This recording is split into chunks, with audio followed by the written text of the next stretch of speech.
Welcome. This is Zanegler, the Tesla Semi advocate, bringing you a holiday update and the last update of 2025. 2026 is going to be an amazing year as we see Tesla's high volume semi factory come into production and start producing semis.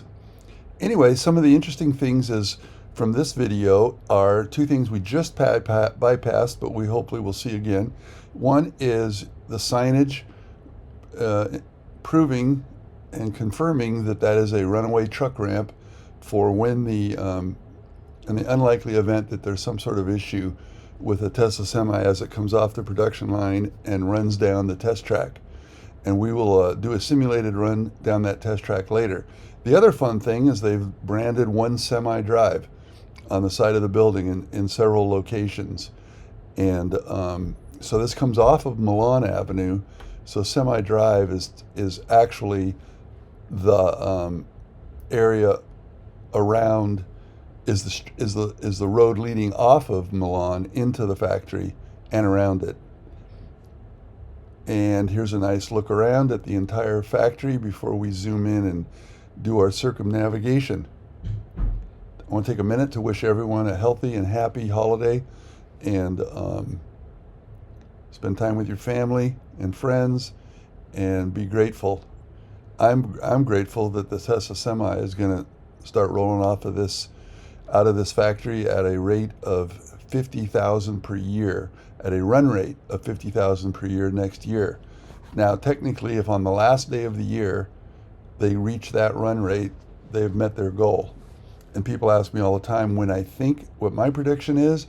My prediction is based on some information that we all see, but I think that it won't be till Q2 2026, sometime in Q2 2026 before the ramp begins.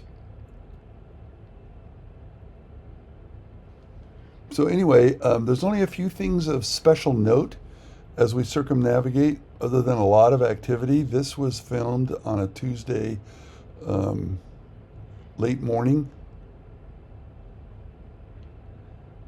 What we see on this BFD, we are on the western perimeter. If you don't recognize it, if you're not a longtime viewer, you might not know.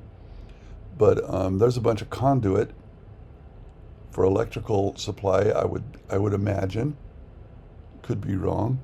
And then looking inside this door, we see several generators. And those generators are no doubt to power the equipment needed to install the production line. Here's a squirrel. Squirrel's coming by here on the right. I resisted the temptation to go following the squirrel like I have in the past. I think that's a wheelbarrow in the back of the truck. Anyways, I realized that I need to stick with it, stick with the circumnavigation. And as you can see, there's two portable generators here. And as we come over here, we see more in the top left inside that doorway.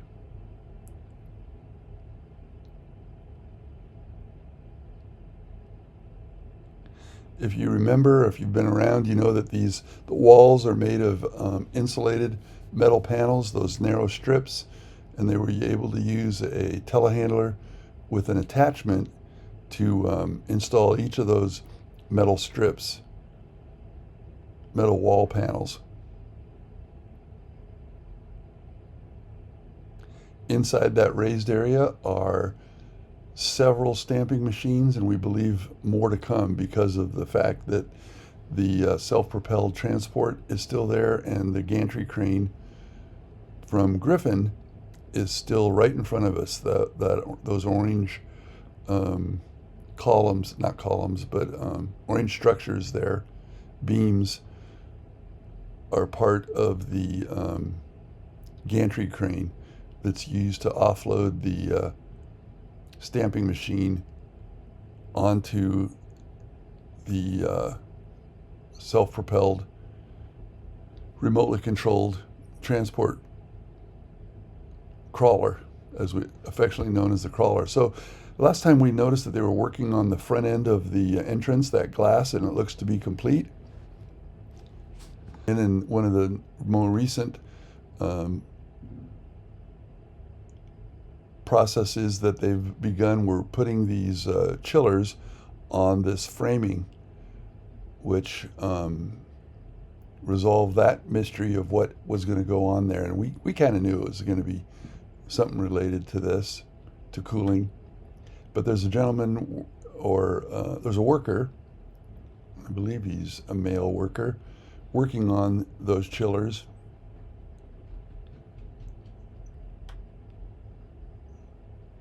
We'll come in a little bit closer and get a look at him. It's there on the right. So something that is, the same number of chillers are in place, but those tan boxes are new. Those 4 tan boxes, and if you see, they are routing pipes into the chillers, and that's what he's working on now, is those additional pipes that will cool liquid, it looks like.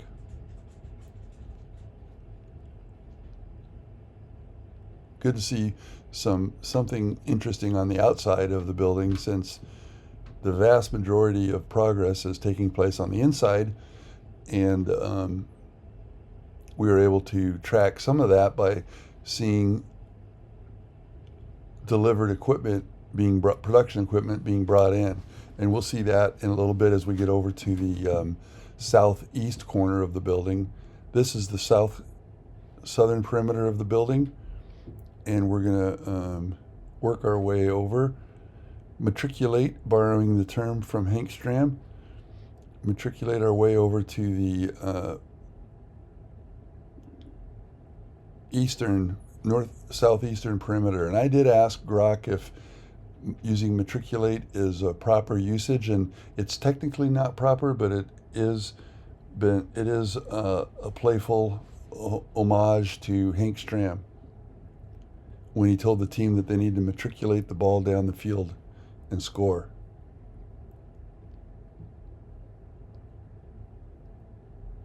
By the way, some of those additional vents are new. Those ones right there in the middle, not the chillers themselves, not the AC units, but some of these pipes on the left, those 2 larger ones, and then those 2 smaller ones.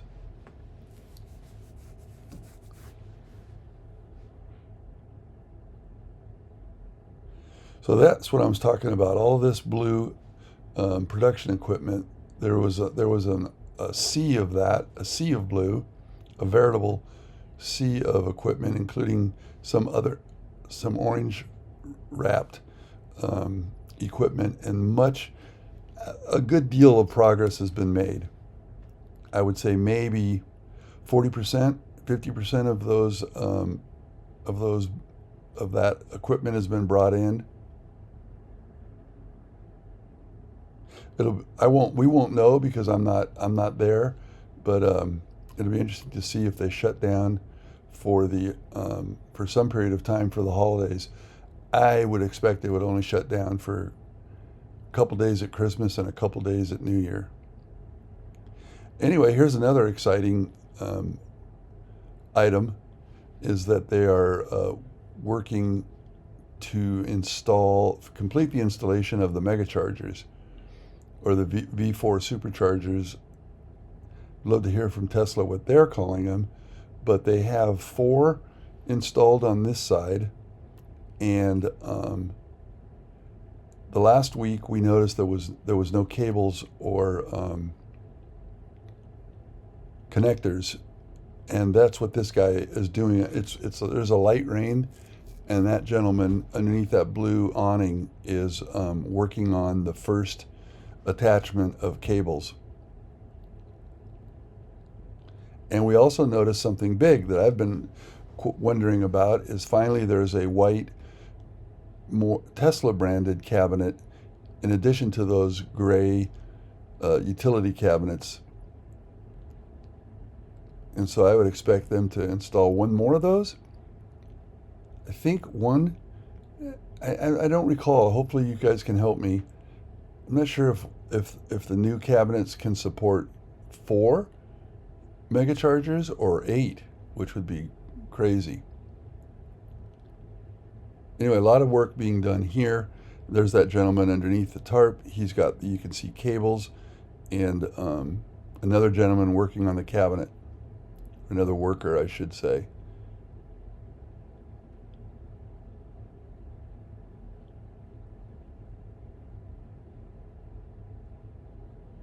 I think that the production semi drivers and the engineering drivers are anxiously awaiting these coming online. I understand that they've got to wait in line up at the existing mega charger that's behind the legacy Giga Nevada, adjacent to the Giga Semi. Tesla Energy vehicle coming in, and you notice that there's no arms on these. So I see places for 8 of these mega chargers, but I'm not quite sure if those porta potties are blocking a couple more, and it kind of seems like they would be, because why would they have those lights there? Those light posts seem to be correlated to the mega charger posts. Those lights are offset. Perhaps those are 2 that are designed to allow a Tesla Semi with trailer to pull in. Well, these additional 8 are designed for the bobtail semis straight off of the assembly line. Here's something that we will be able to keep an eye on. There is a structure being built outside of the building, and obviously the forms and foundation. The foundation has been poured, and the forms for the perimeter are in place, and it'll be interesting to see what goes there. I think that this BFD, this big freaking door, is where the finished units will drive out, get a charge, depending on the state of charge of the batteries as they're being manufactured.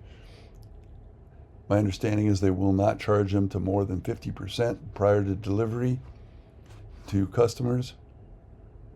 And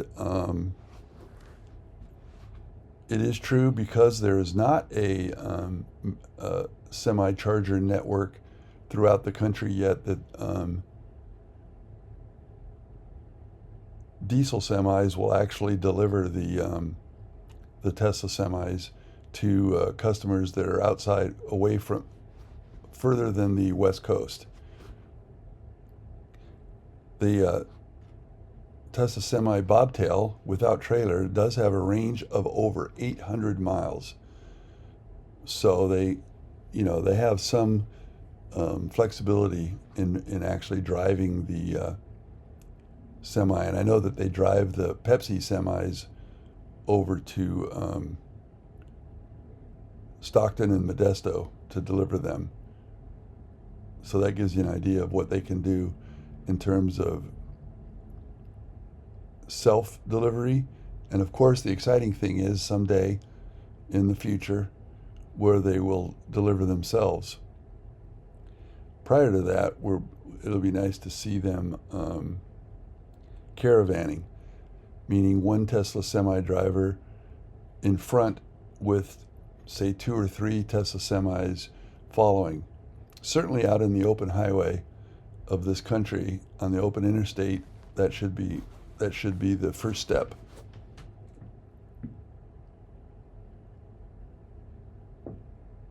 So much activity on the outside, hints of even more activity on the inside.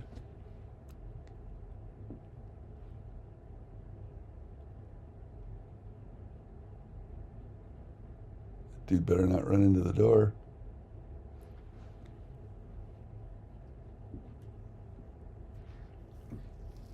Those are the weatherproof shipping doors, bays.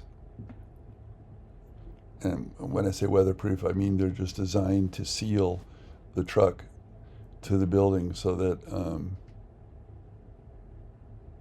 the elements are shielded.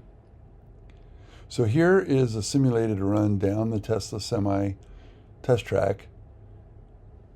I'm unable to get too low.